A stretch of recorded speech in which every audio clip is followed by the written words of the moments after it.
Press media நண்பர்களுக்கும் வணக்கம். Producer Kothandan sir, director Guru sir, Udhaya sir, Thirumalai sir மற்றும் சோனியா அகர்வால் மேம். எனக்கு குரு சாரை பல இடங்களில் தெரியும். ஏன்னா இதுக்கு முன்னாடி ஒரு 5-6 வருஷம் முன்னாடியே எனக்கு ஒரு கதை ஒன்று சொன்னார்.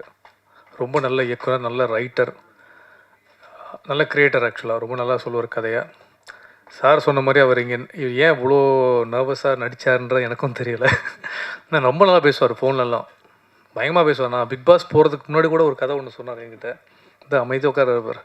அதாவது பஞ்சதந்திரத்தில் அந்த ஸ்ரீமான் வந்து ஒரு வண்டி ஆக்சிடென்ட் பண்ணுவார், ஒரு வண்டி இடிப்பார், இடிச்சு இப்படி போய் நிற்பார். நான் இடிக்கவே இல்லை, அது மாதிரி தான் அவர். பட்டு நல்ல அவர் சார் சொன்ன மாதிரி நல்ல ஒரு இயக்குனர், நல்ல ஒரு நடிகர், ஒரு விஷயத்தை எடுத்து சொல்கிறதும் ஸ்கல்ப் பண்ணுறதுக்கும் நல்ல ஒரு இயக்குனர். இப்போ யாரும் கம்பேர் பண்ணல உண்மையால். இப்போ இருக்கிற லீடிங் ஒரு சில இயக்குனர்கள் இருக்காங்க, மாதிரி செல்வராஜ் சார், கார்த்திக் சுப்ராஜ் சார், இது மாதிரி நிறைய ஒரு டைரக்டரோட இடத்துல கூடிய சீக்கிரம் விரைவில் அந்த இடத்த பிடிக்கக்கூடிய அனைத்து தகுதியும் இருக்கிற நல்ல ஒரு இயக்குனர் தான் குரு சார். கண்டிப்பாக சில பேர் கதை ரொம்ப நல்லா அழகாக சொல்லுவாங்க, சில பேருக்கு எடுக்க வராது, சில பேருக்கு எடுக்க தெரியும், அது சொல்ல தெரியாது. சில பேர் இப்படி ஒரு விஷயங்கள் இருக்கும். இவர் அனைத்தும் எல்லா தகுதியும் இருக்கிற ஒரு நல்ல ஒரு இயக்குனர். சில சினிமாவில் லக்குன்னு ஒரு விஷயம் சொல்லுவாங்க. கண்டிப்பாக நம்ம என்ன உழைச்சாலும் அது கண்டிப்பாக நேரங்காலம் கொண்டு போய் தள்ளுன்னு ஒரு விஷயம் இருக்குது. அது வரைக்கும் நம்ம வெயிட் பண்ணி ஆகணும். அதுக்கான நேரம் கண்டிப்பாக உங்களுக்கு வந்திருக்கு நம்புகிறேன் சார். கண்டிப்பாக ஏன்னா சில படத்தோட டைட்டில் எல்லாத்துக்கும் அமையாது. பருத்தின் டைட்டில், அதில் அந்த அந்த லீட் ரோல் யாரை வச்சு உமன் சென்ட்ரிக்காக பண்ணுறோம், அந்த போஸ்டர் அடிக்கிற ஒரு விஷயம் இருக்குது. இன்றைக்கும் சோனியா மேமை பார்த்தாலும் எனக்கு நான் இப்போ தான் அவங்க நேரில் பார்க்குறேன், அதே மாதிரி தான் இருக்காங்க, கொஞ்சம் மெச்சோர்டாக. அந்த 7Gயோட அந்த பாட்டு தான் கண்ணில் இன்னும் நிற்குது. அது ஆக்சுவலாக அதை அழிக்க முடியாத ஒரு விஷயம். உண்மையாலே இந்த படம் வந்து இதில் சார்ந்த மியூசிக் டைரக்டர்ஸ் எல்லாருக்குமே ஒரு நல்ல ஒரு ப்ளஸ்ஸாக அமையணும். ப்ரொடியூசருக்கு போட்ட காசு கண்டிப்பாக வரும். நீ சின்ன படம் பெரிய படம் கண்டிப்பாக கிடையாது. அதை கொண்டு போய் சேர்க்குற ப்ரெஸ் அண்ட் மீடியா உங்ககிட்ட மட்டும்தான் இருக்குது. நீங்கள் இல்லாமல் நான் இல்லை, நீங்கள் இல்லாமல் யாருமே சத்தியமாக கிடையாது. ஸோ நீங்கள் சப்போர்ட் பண்ணுங்கள். வாய்ப்பளித்து நன்றி. அன்பேஷும். தேங்க்யூ.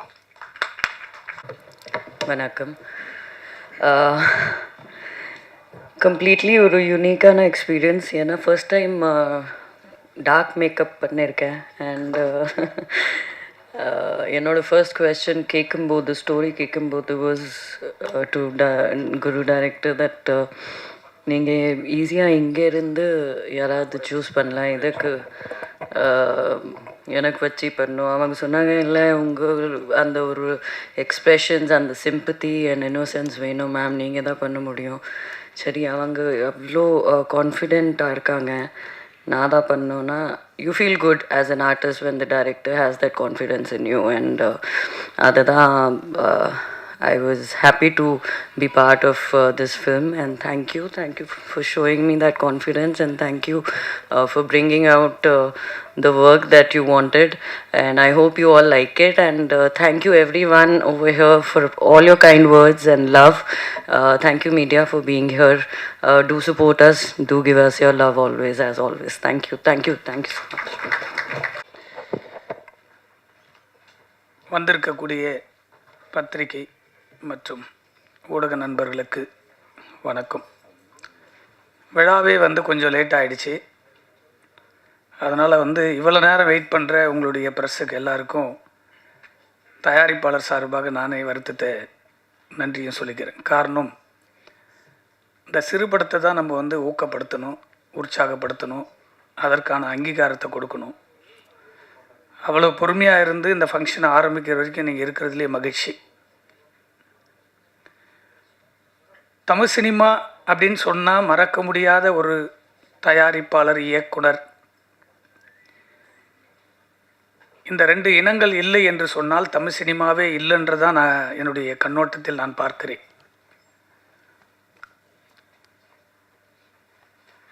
தமிழ் சினிமாவினுடைய ஒரு முத்தாக, ஒரு பொக்கிஷமாக பாதுகாக்க வேண்டிய ஐயா பாரதிராஜா அவர்கள்,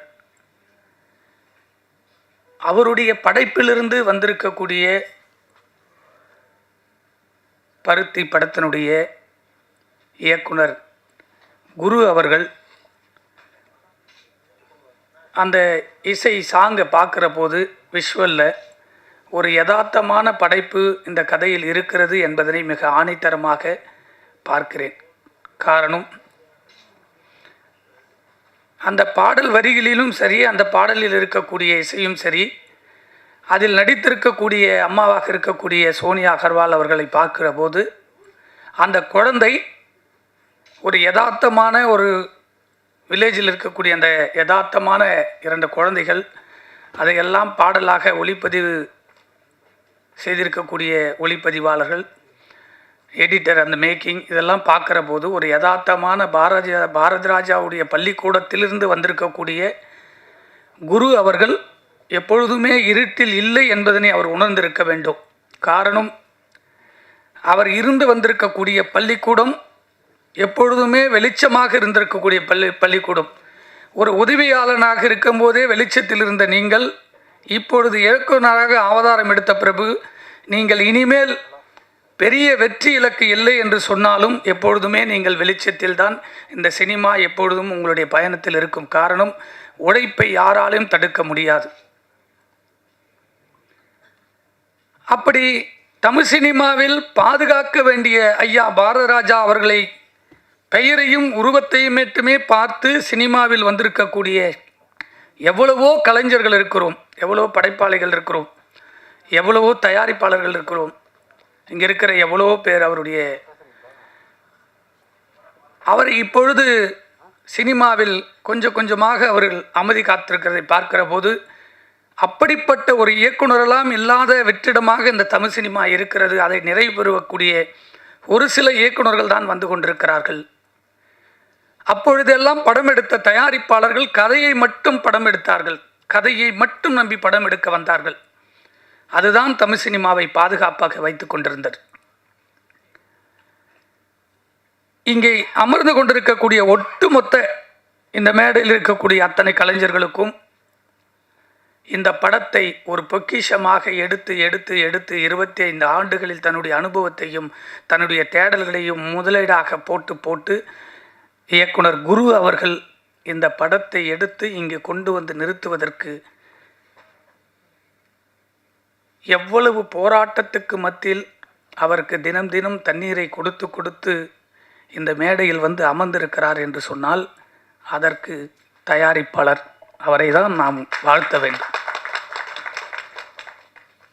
இப்படி ஒவ்வொரு தயாரிப்பாளர்களும் இணைந்து படத்திற்கு உதவியாக இருந்திருக்கக்கூடிய அக்காவாக பதிவு செய்திருக்கக்கூடிய அம்மா அவர்களுக்கும் நான் வாழ்த்து சொல்ல கடமைப்பட்டிருக்கிறேன். காரணம், இந்த சினிமா 1 லட்சம் தொழிலாளர்கள் வாழ்ந்து கொண்டிருக்கிறார்கள் என்று சொன்னால் எங்கோ ஒரு மூலையில் இருக்கக்கூடிய என்னுடைய தயாரிப்பாளர் இனம் வந்து இங்கு படம் எடுக்கவில்லை என்று சொன்னால் தமிழ் சினிமா அழிந்துவிடும். இவர்களுடைய முகத்தை கூட தெரியாமல் லட்சக்கணக்கான தயாரிப்பாளர்கள் வந்து பாதியிலேயே 90 விழுக்காடு விட்டு போன தயாரிப்பாளர்கள் யாருக்குமே தெரியாது. 10 விழுக்காடு தயாரிப்பாளர்கள் தான் இந்த மீண்டும் படம் எடுக்க வேண்டும் என்கின்ற ஆவலில், உற்சாகத்தில் ஜெயிச்சு விடுவோம் என்ற நம்பிக்கையில் இந்த தமிழ் சினிமா இயங்கிக் கொண்டிருக்கிறது. அந்த தமிழ் சினிமாவுக்கு பாதுகாப்பாக இருப்பது எது என்று சொன்னால் ஒரு சங்கம். அது எந்த சங்கமாக இருந்தாலும் சரி. இன்னைக்கு தமிழ் சினிமாவில் ஒரு பாதுகாப்பான ஒரு சங்கமாக தொடர்ந்து பயணித்து கொண்டிருக்கிறது என்று சொன்னால் அது இயக்குனர் சங்கம்தான். ஏன் இதை சொல்ல வேண்டும் என்று நினைக்கிறேன் என்று கேட்டார், 12 ஆண்டுகள் அந்த சங்கத்தில் நான் பதவியில் இருந்திருக்கிறேன். அந்த 12 ஆண்டுகளும் அந்த ரூமில் நடக்கக்கூடிய ஒவ்வொரு மீட்டிங்களும் அந்த சங்கத்தை வலுப்பெறுப்பதும் அந்த உறுப்பினரை பாதுகாப்பதும் மட்டும்தான் நோக்கமாக இருக்கும். எவ்வளவு கருத்துக்கள் இருந்தாலும் எவ்வளவு ஃபைட் வந்தாலும் அந்த ரூமிலே மறந்துவிட்டு நாங்கள் அண்ணனாக தம்பியாக ஒன்று சேருவோம். ஆனால் இதையெல்லாம் வழிநடத்தக்கூடிய ஒரு தயாரிப்பாளர் இனம் என்பது எனக்கு ரஞ்சித் என்ற டைரக்டர், மாரி செல்வார் என்ற டைரக்டர், வெற்றிடமாக இருந்த தமிழ் சினிமாவில் ஒரு பெரிய இயக்குனர்கள் அங்கீகாரம் வந்திருக்கிறது என்று சொன்னால், தயாரிப்பாளர்கள் இனம் இல்லை என்று சொன்னால் இவர்களுக்கும் இடமில்லை. என்னை உருவாக்கியது ஒரு தயாரிப்பாளர். நான் தயாரிப்பாளராக இல்லாமல் ஒரு இயக்குனராக மட்டும் இருந்திருந்தால் பெரிய இயக்குனர். 3 ஆண்டுகளில் என்னுடைய தடம் தயாரிப்பாளராக மாறுகிற போது அப்போதான் உணர்ந்தேன், தயாரிப்பாளர் இனம் இல்லை என்று சொன்னால் தமிழ் சினிமா இல்லை என்று. 2 விஷயத்தை ஆணித்தரமாக இயக்குனர் சங்கத்தை சொன்னேன். இன்னொன்று பெப்சி. கட்டுக்கோப்பாக இருக்கக்கூடிய பெப்சி தொழிலாளர்களை பாதுகாப்பதற்கு ஒரு படப்பிடிப்பையே நிறுத்தக்கூடிய அதிகாரம் அங்கு இருக்கிறது.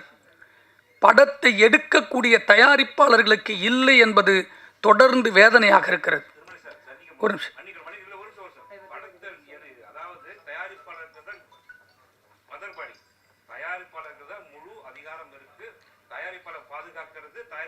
அதான் பேச போகிறோம். இல்லை, அதான் பேச போகிறோம். அப்போ அதான் உட்கார் ராஜா சொல்கிறேன்.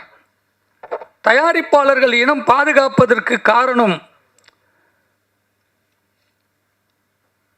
இதை உணரக்கூடிய தலைமை பொறுப்பில் இருக்கக்கூடிய பொறுப்பாளர்கள் ஒரு தயாரிப்பாளர்களை பாதுகாக்க வேண்டும். காரணம், தயாரிப்பாளர் சங்கத்தில் தமிழ் சினிமாவை வழிநடத்தக்கூடிய தாய் சங்கம் என்று எங்களுடைய குரூப்பில் கத்திக் கொண்டிருக்கிறோம். இன்னொரு சங்கம், நடப்பு சங்கம் ஒன்று உருவாகிவிட்டது. அதற்கு தான் பொக்கிஷமாக பாதுகாக்கக்கூடிய ஐயா பாரதராஜா என்று நான் ஆரம்பித்திருக்கிறேன். இந்த படத்தால் குறைந்தது எவ்வளவு பேர் வாழ்ந்திருப்பார்கள்? பருத்தி என்ற ஒரு படத்தால் இந்த தயாரிப்பாளர் இல்லை என்று சொன்னால் இந்த படம் வெளிவருவதற்கு எவ்வளவு? ஒரு இயக்குனர் இங்கே உருவாகி 25 ஆண்டுகள் அவருடைய கனவுகளை இங்கே வந்து நிற்கிறார் என்று சொன்னால் அந்த இயக்குனுடைய போராட்டம் எவ்வளவு இருந்திருக்கும் என்பதை உணர வேண்டும். இதை பாதுகாத்து வழிநடத்தக்கூடிய ஒரு தலைமை பொறுப்பு என்பது தயாரிப்பாளர் சங்கம் என்பது மிக முக்கியமான பொறுப்பு. ராஜா சொல்லுவதைப் போல தயாரிப்பாளர்கள் முக்கியமானவர்கள். நாம் தயாரிப்பாளர் சங்கத்தில் இருக்கிறோம். நான் செயற்குழு உறுப்பினராக இருக்கிறேன். என்னை நம்பி நிறைய ஓட்டு போட்டு தேர்ந்தெடுத்து வைத்த என்னுடைய தயாரிப்பாளர்களுக்கு நான் பாதுகாப்பாக இருக்க வேண்டும். அதற்காக தான் என்னை தேர்ந்தெடுத்திருக்கிறார்கள். அந்த பாதுகாப்பு சரிவர செய்யவில்லை என்று சொன்னால் அந்த பதவி எனக்கு தேவையில்லை. இந்த தயாரிப்பாளர் சிறுபட தயாரிப்பாளர் இப்பொழுது வெறும் 1500 உறுப்பினர்களுக்கு கொண்ட நிரந்தர உறுப்பினர் கொண்ட தமிழ் சினிமாவை வழிநடத்தக்கூடிய எந்த சங்கமாக இருந்தாலும் வழிநடத்தக்கூடிய பொறுப்பு, அது திரையரங்காக இருந்தாலும், விநியோகஸ்தர்களாக இருந்தாலும், இயக்குநர்களாக இருந்தாலும், பெப்சியாக இருந்தாலும், எந்த சங்கமாக இருந்தாலும் அதை வழிநடத்தக்கூடிய பொறுப்பு தயாரிப்பாளர்களுக்கு உண்டு என்பதனை இங்கு உணர்கிற நிலைமை சரியாக இல்லை என்பதுதான் இங்கே. இந்த ஸ்டேஜில் இந்த இயக்குனரையும் இந்த தயாரிப்பாளரையும் புதுதாக வந்து படம் எடுத்திருக்கக்கூடிய தயாரிப்பாளருக்கு அரணாக இருக்க வேண்டியது இந்த சங்கங்கள். அது நடப்பு சங்கமாக இருக்கட்டும், தயாரிப்பாளர் சங்கமாக இருக்கட்டும். சிறுபடத்தை ஒதுக்கிவிட்டு தமிழ் சினிமா வாழ முடியாது. 10 விழுக்காடு கூட இல்லை பெரிய தயாரிப்பாளர்கள். அது மட்டுமே சினிமா கிடையாது. 90 விழுக்காடு இல்லை என்று சொன்னால் திரையரங்கு இல்லை. நம்ம யாருமே வாழ முடியாது. இன்னைக்கு மாசத்துல 40 ஆடியோ ஃபங்க்ஷன் நடக்குது. 45 ரிலீஸ் படங்கள் போட்டு நிற்குது. 25லேருந்து 31 படம் மாதத்தில் ரிலீஸ் ஆகிட்டு இருக்கு. அந்த ப்ரொடியூசரை பற்றி ஒரு நாளும் கனவு கூட நினைச்சு கூட பார்த்த எத்தனை சங்கங்கள் இருக்கு? இதுக்கு யார் பாதுகாப்பு கொடுப்பாங்க? 3 வருஷத்துக்கு ஒரு டைம் எலெக்ஷன், 2 வருஷத்துக்கு ஒரு எலெக்ஷன். அந்த எலெக்ஷன் நின்று பதவியில் வந்து உட்காரத்துக்கு இந்த பொறுப்பு கிடையாது.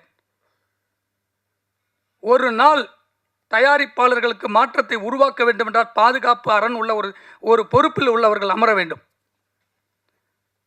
என் தயாரிப்பாளர் வந்து நின்று ஒரு சால்வை போட்டு ஒரு பொக்கை போட்டு கொடுத்துட்டு போனோம். அதுக்கு தான் ஒரு சங்கங்கள்.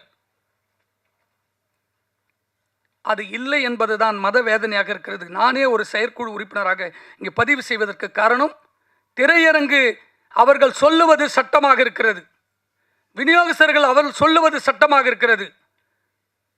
ஷூட்டிங்கை நிறுத்தக்கூடிய அதிகாரி, ஷூட்டிங்கை நடத்தக்கூடிய என் தயாரிப்பாளர்களுக்கு எத்தனை பேர் பாதுகாப்பு கொடுப்பதற்கு வருகிறார்கள்? இதையெல்லாம் நான் மனவேதனையில் தான் செய்கிறேன். காரணம், ஒவ்வொரு காலகட்டத்தில் சிறுபடங்கள் நசுக்கப்படுகிறது. அன்பு தம்பி பிரஜன் அவர்கள் ஒரு ஹீரோவாக நடிச்சிருக்காரு. எத்தனை படம் நடிச்சிருக்காரு தெரியுமா? ஒவ்வொரு படமும் பொக்கிஷம். அந்த படத்தை திரையில கொண்டு வந்து நிறுத்துறதுக்கு எவ்வளவு போராட்டங்கள். ஒரு ஹீரோ சும்மா உடனே உருவாக்கிட முடியாது. இந்த 25 எவ்வளவு பிரச்சனை இருந்தாலும் நாங்கள் ரிலீஸ் பண்ணுவோம் என்று தம்பி ஸ்ரீதர் அவர்களும் தயாரிப்பாளர்கள் ஒத்துழைத்தோடு இன்னைக்கு பேசுகிறாங்கல்ல, அந்த திரையரங்கு கொண்டு வரத்துக்கு எவ்வளோ வேதனை இருக்குது தெரியுமா? அது அவங்க 2 பேருக்கு மட்டும்தான் தெரியும். இரவு வரைக்கும் தெரியாது. ரிலீஸ் ஆன பிற்பாடு தெரியாது எவ்வளோ பிரச்சனை இருக்குன்னு. 50 தேட்டர் கொடுத்துருவாங்க, 25 தேட்டர் கொடுத்துருவாங்க, 100 தேட்டர் வந்துடும், வராது, கொடுக்க மாட்டாங்க. நம்மளே 10 படம் 20 படம் போட்டு போட்டு போட்டு ஃப்ரீயாக ஒரு கண்டென்ட்டை கொடுத்து எந்த ரைட்ஸுமே விற்காத அளவுக்கு இங்கே நிற்குதுன்னா சினிமா தயாரிப்பாளர்களுக்குள்ள ஒரு கட்டுக்கோப்பு இல்லை என்பது தான் இங்கே காமிக்குது. நான் எடுக்கிற படம் யாரோ போட்டுக்கிட்டு இருக்கான். கோடிகளை போட்டு எடுத்திருக்கக்கூடிய ஒரு தயாரிப்பாளருடைய பணம் ரிலீஸ் வரைக்கும் இன்னைக்கு வரைக்கும் ஒரு ஆடியோ விற்க மாட்டேங்குது. ஆனால் அடுத்த நாள் பார்த்தீங்கன்னா எல்லா சோசியல் மீடியாவிலும் டைலர் இருக்கும், சாங் இருக்கும். சாப்பாட்டு கடையில் போய் 10 ரூபா கொடுத்தா தான் 2 இட்லி கொடுப்பாங்க. அந்த ஹோட்டலுக்கு எடுத்தாப்புல என் பொருள் இங்கே சும்மா போயிட்டுருக்கு. எந்த லாங்குவேஜிலுமே பிஸ்னஸ் இல்லை. 90 விழுக்காடு இந்த 90 விழுக்காடு படத்தை ஒரே குடையின் கீழ் தயாரிப்பாளர் சங்கம் தான் இங்கே சைன் பண்ணி கொண்டு வந்தா எந்த மீடியாவில், எந்த சேனலில், எந்த பிஸ்னஸுமே நடக்காது. இங்கே கண்ட்ரோலில் வரும். ரஜினி படத்துக்கு இன்றைக்கி ஓடிடி வாங்கிட்டாங்களா? இல்லை கமல் படத்துக்கு வாங்குறாங்களா? இல்லை அஜித் படத்தை இன்றைக்கி ஷூட்டிங் பண்ணும்போது தான் விஜய் படம் எந்த பெரிய படம் 10 படத்தினுடைய ஹீரோங்களுக்கு இன்றைக்கி ஃபைனான்ஸ் கொடுக்கறதுக்கு ஆளுகளில் படம் எடுக்கிறதுக்கு ஆள் கிடையாது. 90 விழுக்காடு ப்ரொடியூசர்கள் என்னுடைய சொந்த தயாரிப்பாளர்கள் சொந்த பணத்தை வீட்டிலேருந்து நகையை வச்சு வீட்டு விற்று முடியாமல் எடுத்துன்னு வந்து ரிலீஸ் பண்ணுறாங்க. இந்த படத்துக்கு யாரும் ஃபைனான்ஸும் கொடுக்குறது கிடையாது. இதை பாதுகாக்கக்கூடிய அரணாக தான் தயாரிப்பாளர் சங்கம் இருக்கணும். பதவியில் இருக்கிறது மட்டும் சுகம் கிடையாது. ஒரு அரணாக நின்று பெப்சியையும் இயக்குனர் சங்கத்தையும் வழிநடத்துகிற செல்மணியைப் போல அவரையே சங்கம் எடுத்து வழிநடத்தக்கூடிய ஒரு தலைவனாக இங்கு வந்து அமர வேண்டும்.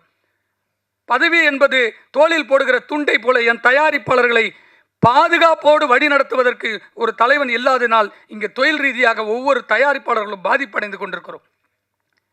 இதை தட்டி கேட்கறதுக்கு ஆள் இல்லை, ஒரு ஆள் இல்லை. இவ்வளவு பெரிய கலைஞர்களை கொண்டு பருத்தி என்ற திரைப்படம் இன்னைக்கு அதுக்கு முன்னாடி பூஜை போட்டால் குறைஞ்சது எஃப்எம்எஸ் ஒரு 10 லட்சம் விற்றுருக்கோம். ஆடியோ ஒரு 2 லட்சம் போகும். தெலுங்கு வந்து 2 லட்சம் கொடுத்து வாங்கிட்டு போங்க. மலையாளம், கன்னடம் எல்லாமே போகும். சேட்டலைட் போகும். இன்னைக்கு வரைக்கும் இந்த பிளாட்பாரத்தில் எதில் ஓடிடியில் போகிறதுன்னு கூட தெரியாமல் வாரத்தில் 25 ப்ரொடியூசர் தவிச்சு கொண்டிருக்கார். ஒரே நைட்டில் இதை நிறுத்தி தயாரிப்பாளர்கள் விற்க முடியும் என்ற போராட்டம் எவ்வளவோ காலகட்டத்தில் ஒவ்வொருவரும் அந்த 10 பேர் வாழறதுக்காக சினிமாவை வச்சுட்டு இருக்காங்க. 10 பெரிய ஆளுங்க. ஒவ்வொரு ஃபங்க்ஷனில் அதான் சொல்கிறேன், விவேகானந்தர் போல் 100 இளைஞர்களை போல சினிமாவை மாற்றத்த முடியும். தயாரிப்பாளர்களுக்கு பாதுகாக்க வேண்டும் என்பதை போல என் படம் எடுக்கிற தயாரிப்பாளர்கள் தொழில் ரீதியாக ஒவ்வொரு நாளும் விற்கணுன்றத சட்டத்திலே இருக்குது. எல்லாம் ஃப்ரீயாக போய்ட்டுருக்கு. படம் ரிலீஸ் ஆகுது. இன்றைக்கி நைட்டு காலையில் பாருங்கள், எல்லா படமே பிளாக்கில் ஓடுது. அன்றைக்கி பைரேசி போய் தட்டி கேட்டாங்க. இன்றைக்கி பைரேசியே தேவையில்லை, ஆன்லைனில் போட்டு போயிட்டே இருக்கான். அவன் எங்கே இருக்கான்னு கூட கண்டுபிடிக்க முடியல. இது தமிழ்நாட்டில் மட்டும்தான் நடக்குது. ஒரு கேரளாவில் எந்த படமான ரிலீஸ் சொல்ல பார்க்கலாம். தெலுங்கில் பாருங்கள், மலையாளத்தில் பாருங்கள், ஹிந்தியில் பாருங்கள், தமிழ்நாட்டில் ரிலீஸ் பண்ணுற எல்லா படமும் நீங்கள் நைட் ரிலீஸ் ஆகுது. ஏன் அரசாங்கத்துக்கு தெரியாதா? போலீஸ் டிபார்ட்மெண்ட்டுக்கு தெரியாதா? தமிழ்நாட்டில் மட்டும் ஏன் ரிலீஸ் ஆகுது? எந்த ரைட்ஸும் விற்கல. ஆனால் எல்லா படங்களும் ஆன்லைனில் வருது. மற்ற ஸ்டேட்டில் நீங்கள் பார்க்கவே முடியாது. இதுக்கு கூட தனிப்பட்ட ஒரு மனுஷனாக 10 கம்ப்ளைண்ட் கொடுத்துருக்கேன் கமிஷன் ஆஃபீஸில் போய்ட்டு. 1 2 இல்லை. ஒரு படம் இன்னைக்கு கோடிகளை போட்டு படம் எடுக்கக்கூடிய ஒரு தயாரிப்பாளர்களுக்கு பாதுகாப்பு வேண்டும் என்பது தான் நோக்கமாக இருக்குது. தொழில் ரீதியாக எல்லா விஷயத்திலுமே இந்த படம் எனக்கு தெரிஞ்சு குறைஞ்சது 2 கோடி ரூபாய், மினிமம் 2 கோடி ரூபாய் போட்டு படம் எடுத்திருப்பாங்க. ஒரு அழகான முத்துப்போல அதை பாரதிராஜா சொன்ன ஒரு கனவுகளை சுமந்து வந்திருப்பார் இயக்குனர் அவர்கள்.